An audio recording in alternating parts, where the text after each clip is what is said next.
Okay, can we just admit that hustle culture is exhausting? The grind 24/7 mindset leaves you burnt out, disconnected, and honestly, not even enjoying the business you're building. So, today I want to show you my anti-hustle blueprint, a step-by-step way to grow your business while actually feeling good, staying present, and building a life you want to wake up to.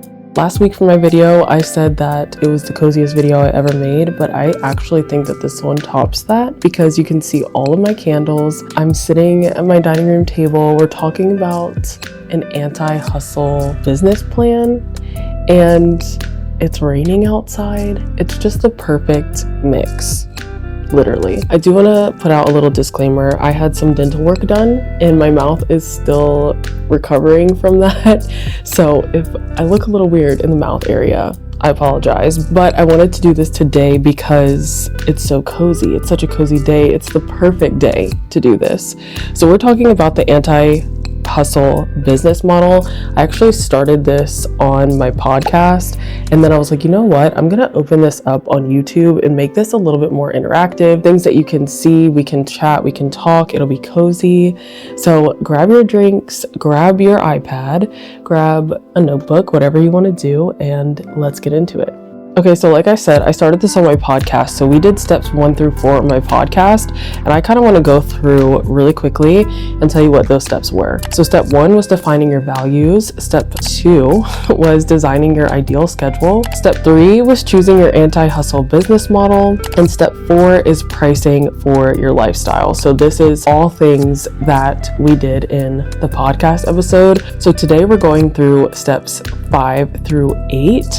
And this one is really amazing because it's setting systems and boundaries, but then it's also adding sustainable growth. And I'm excited to talk about this with you guys and kind of share what I'm doing in my business to get all of this stuff done. Before I go any further, if you want to follow along to the exact plan that I'm doing, I created this entire anti-hustle business model for you for free. It's downloadable. You can go in the link in the description and grab it for free. Literally, it's free. And I am using it on my iPad where I can write it in. I love the iPad because I feel like it's a mix between digital and physical, where you can actually physically have the act of writing, but then you have it digitally, so you can send this across all platforms or use it as a computer. The iPad is one of my favorite Apple products ever.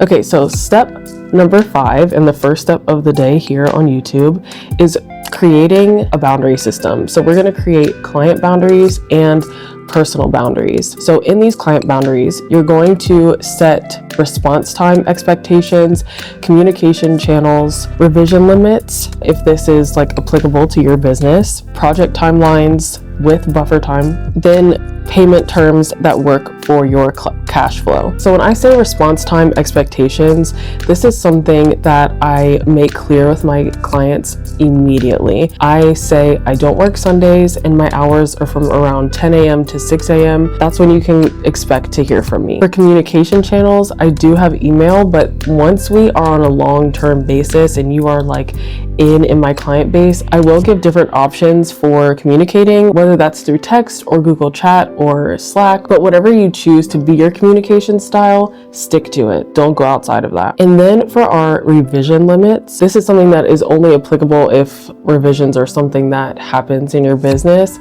If you are a nail artist, you can't really revise the design that you did already.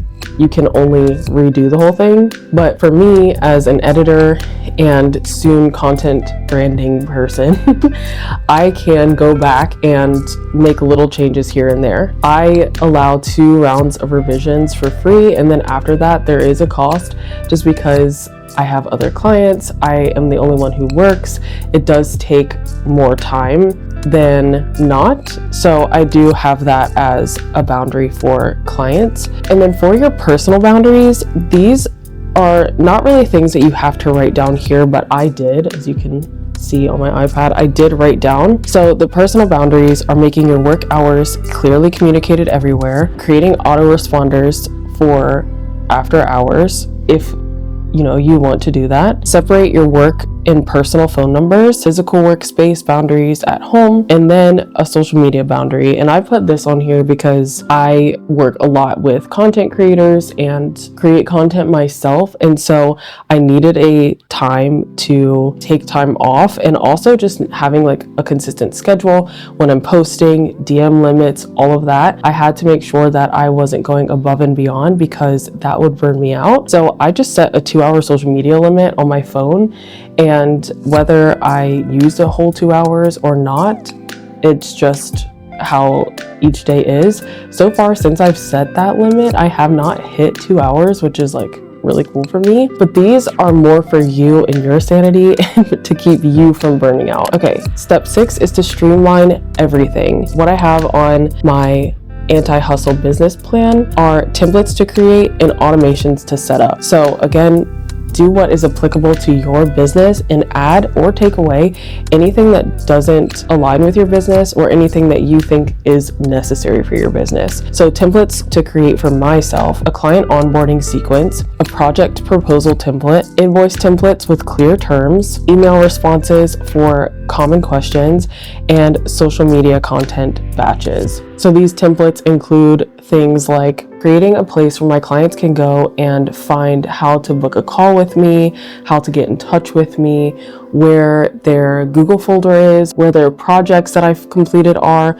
all of those things. It makes it so much easier for me and the client. Invoice templates and email templates seem self-explanatory to me, but if you need a little bit more in depth, let me know in the comments and I can definitely help you out. And then the last one for social media, this is things like thumbnails or reel covers, TikTok covers, things like that to kind of make my content editing and content posting a lot simpler, and I don't have to come up with new creative ideas every single time. Then for the automations to set up, I have a client booking system, invoice generation and follow-up, email sequence for new leads, social media scheduling, backup and file organization systems. The ones that I need the absolute most are my social media scheduling and backup file organization systems. For social media, I am just now getting ahead, but before I was literally recording my content the week prior or the week of, and to me it just seems like a whole lot and I get very overwhelmed with that. So I'm finally at a place where I'm like creating far in advance, and that's helping so much. And then the backup and file organization systems, I definitely need that, so that will be something that I'm working on today. Okay, so now we're on step 7, which is the cozy marketing approach. This is where you're going to basically grow your business through authentic connection and not constant sale pitches. So I would pick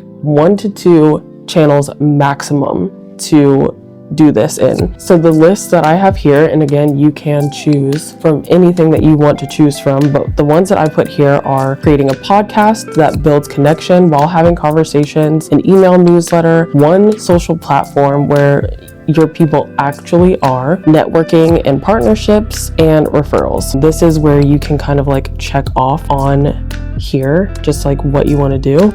So the big one for me is referrals. I'm just going to fill in that bubble that I have there. The other one that I feel like where I can get the most connection is my podcast.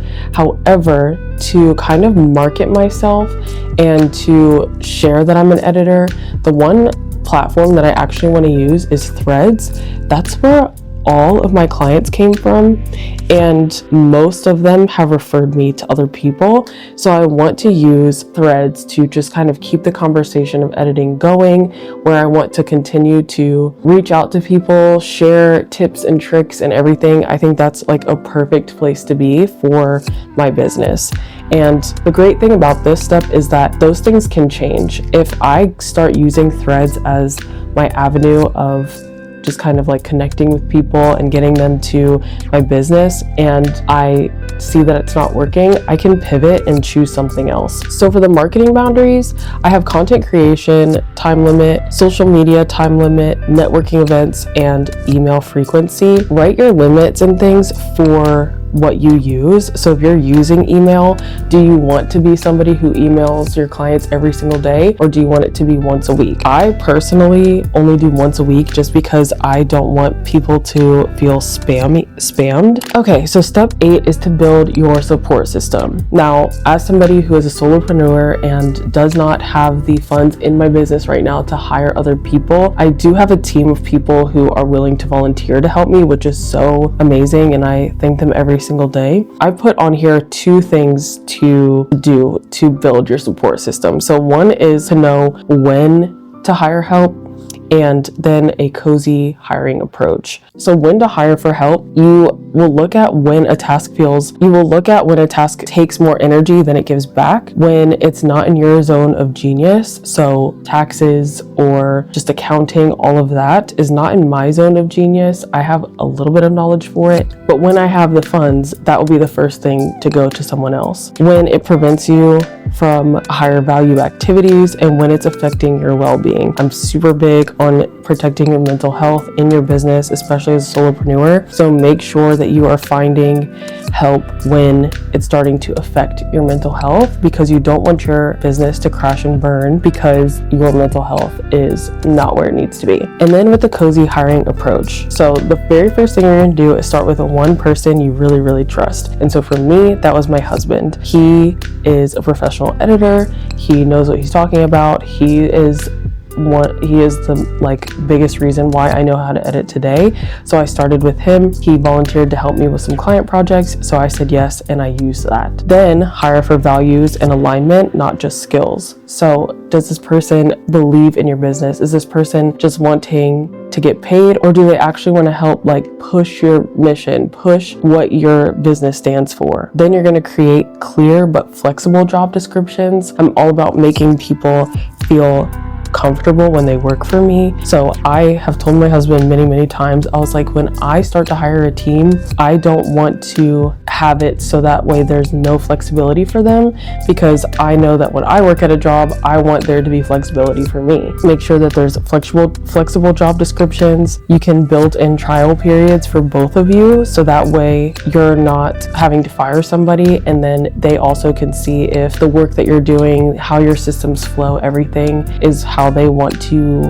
work with you and be with you and everything. And then pay fairly and treat them how you want to be treated. Okay, that is the biggest one. I don't think that there's anything else that I need to say about that one. That is 4 out of the 10 steps that you're going to do to create a sustainable business. It seems like a lot now, and it seems like it can be a little overbearing, but trust me, once it's done, your business is going to run so much smoother.